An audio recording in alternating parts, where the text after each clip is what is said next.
반짝이는 눈빛 눈이 부셔 매일 날 감싸주는 손길.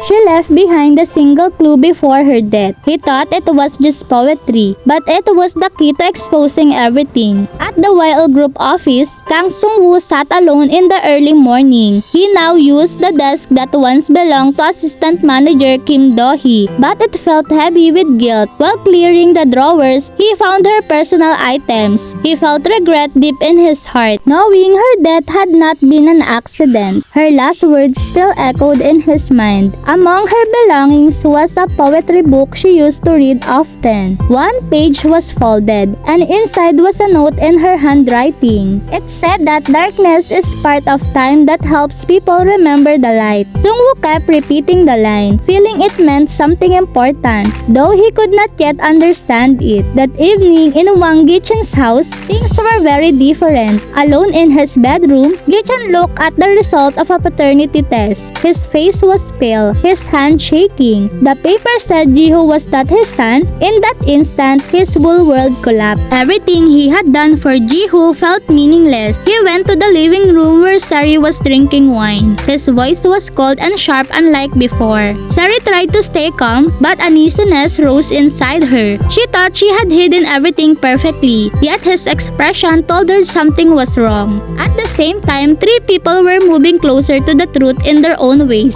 Jae-in was trying to understand her father's last words. Sung-woo was searching for the meaning of Do-hee's clues, and Gi Chan was beginning to doubt Sari. Slowly, a truth big enough to change all their lives was starting to appear. The next morning, Sung-woo arrived at the office early again. The line from Do-hee's poetry book still filled his thought. He felt it carried a secret meaning, but he could not figure it out. As he tried to work, he kept thinking of Do-hee's face. A sudden email notification appeared. His spam folder had more than 1,000 unread messages. Normally, he would have deleted them all, but this time he decided to look. Among the junk mail was one from Do-hee. The subject said it was written just in case. In the email, Do-hee explained that if he was reading it, something had already happened to her. She wrote that she could not trust anyone else in the company, only him. She asked him to finish what she started. She said the password was hidden in the book she had left with him, and she begged him to reveal the truth. Sung-woo's hand shook as he read. Though he had known she was in danger and left behind evidence, he opened the poetry book again and reread the marked line. It had to be the password. He typed it in, but the file stayed locked. After trying again and again, he noticed small pencil marks circling the words darkness and light. He typed those two words, and at last the file opened. Inside were recordings, photos, and documents. The first recording played Sari's voice, cold and threatening, saying Do-hee knew too much and it was dangerous. Then Do-hee's voice followed, saying that stealing company fund was a crime. Sari's tone grew sharper, warning that if the secret spread, something terrible would happen to her. Shaken, Sung-woo checked the documents. They showed proof of YL Group secret slush funds and the crimes committed by Hwang Gi Chan and Sari. His heart pounded as he realized what Do-hee had gathered